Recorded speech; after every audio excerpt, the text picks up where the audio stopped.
Let me ask you something honest. When was the last time you did something that truly scared you? Not a horror movie, not a roller coaster. I mean something real. Something that made your hands sweat. Something where you thought, what if I fail? What if people laugh? What if it doesn't work? Can't remember? That's the problem. Because the longer you go without that feeling, the more trapped you are. And the scary part? It doesn't feel like a trap. It feels like safety. It feels like peace. It feels like home. But it's not home. It's a cage. A cage you built yourself. And today, we're going to talk about how to break out of it. What is the comfort zone really? First, let's understand what we're actually talking about. The comfort zone is not just about being lazy or avoiding hard work. It goes much deeper than that. Your comfort zone is a psychological space, a set of behaviors, routines, and environments where you feel in control.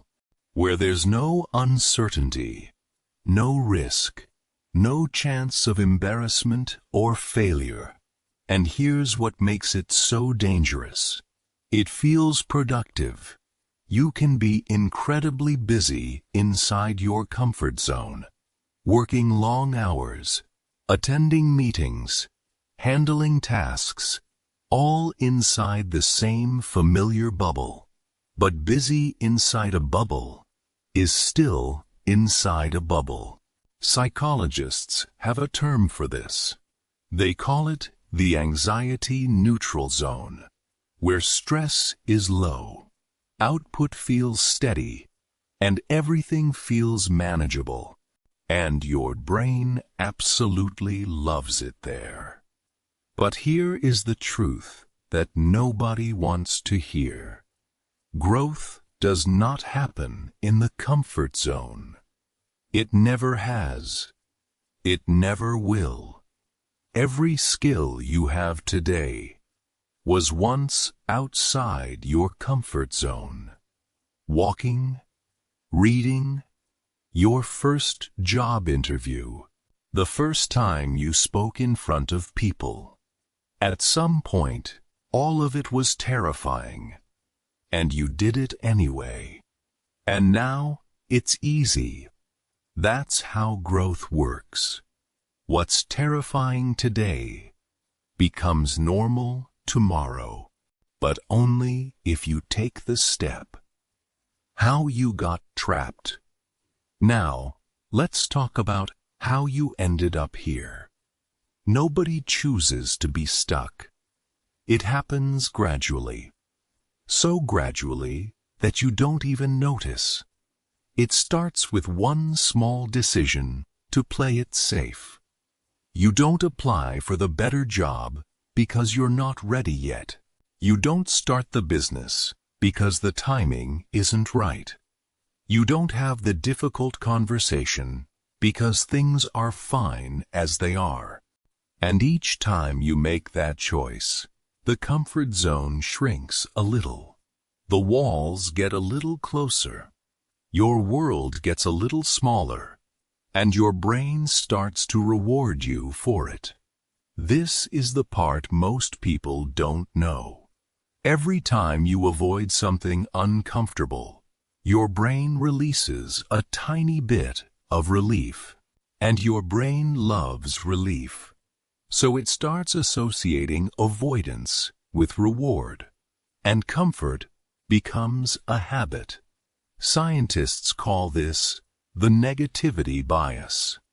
Our brains are wired to protect us from pain far more aggressively than they push us toward pleasure. So, the fear of losing, failing, or being embarrassed always feels bigger than the excitement of winning. This is why you know exactly what you should do and still don't do it. It's not weakness. It's not laziness. It's biology. But biology can be overridden, and that starts with awareness. The real cost of staying comfortable. I want you to think about something for a moment. Imagine two versions of you.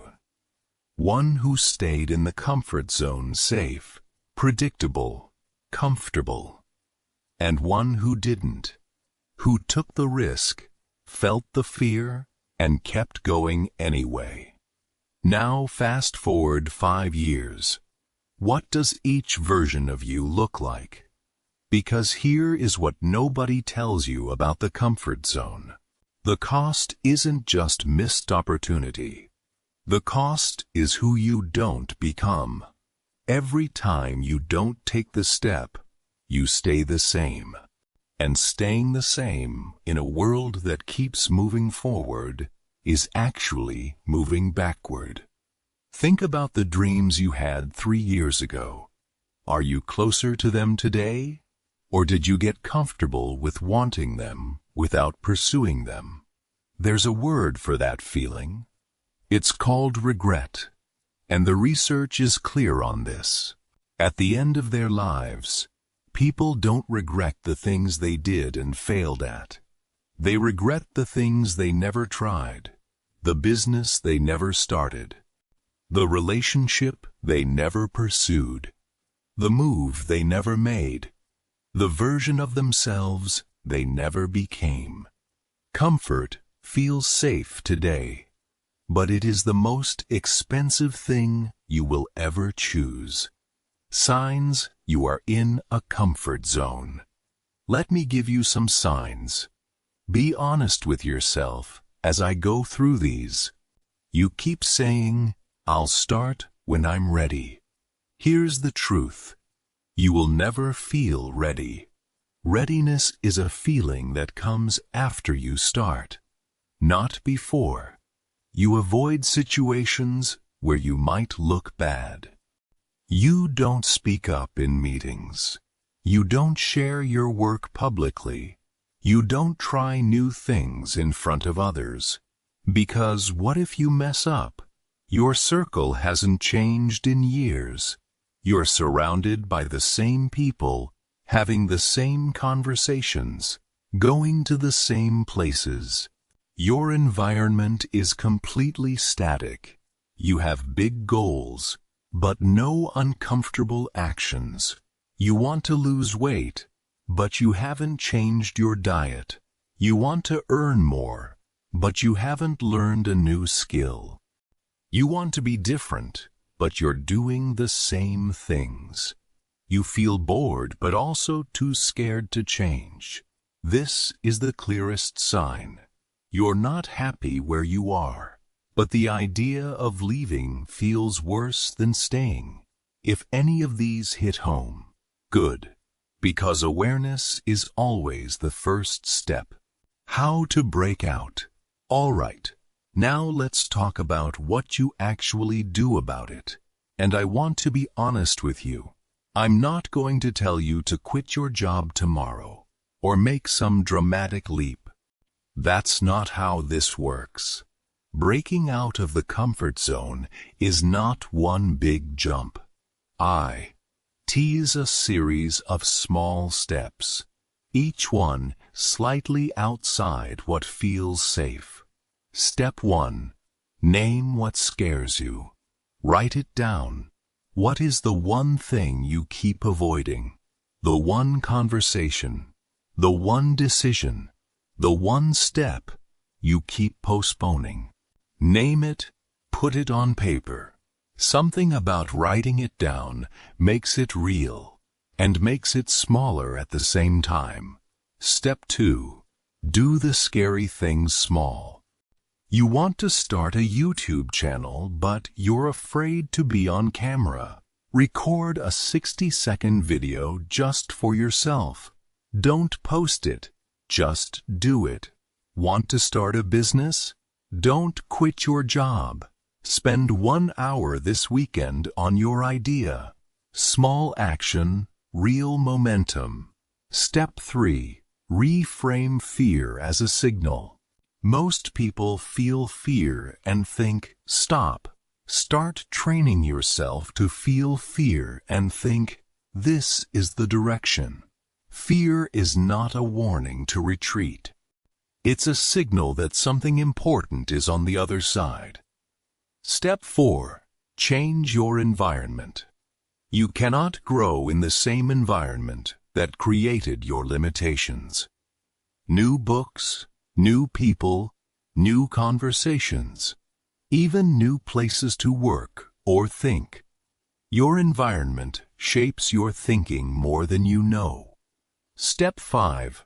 Track your discomfort. Every week, ask yourself, what uncomfortable thing did I do this week? If the answer is nothing, that's your warning sign. Make discomfort a weekly metric, not pain, just growth. I want to leave you with this. The comfort zone will always be there. It will always be waiting for you with open arms. It will always feel reasonable to go back, but so will your potential. So will the version of you that took the risk. So will the life that's waiting on the other side of one brave decision. You already know what you need to do. You've known for a while. The only question is when. Make it today. Make it this moment. Take one step. Just one. And then another. Because the life you want is not inside the bubble. It never was. If this video spoke to you, leave a comment and tell me what's one thing you've been avoiding that you're going to finally face. I read every single comment. Like the video, subscribe to the channel, and share this with someone who needs that push today. I'll see you in the next one. Until then, step outside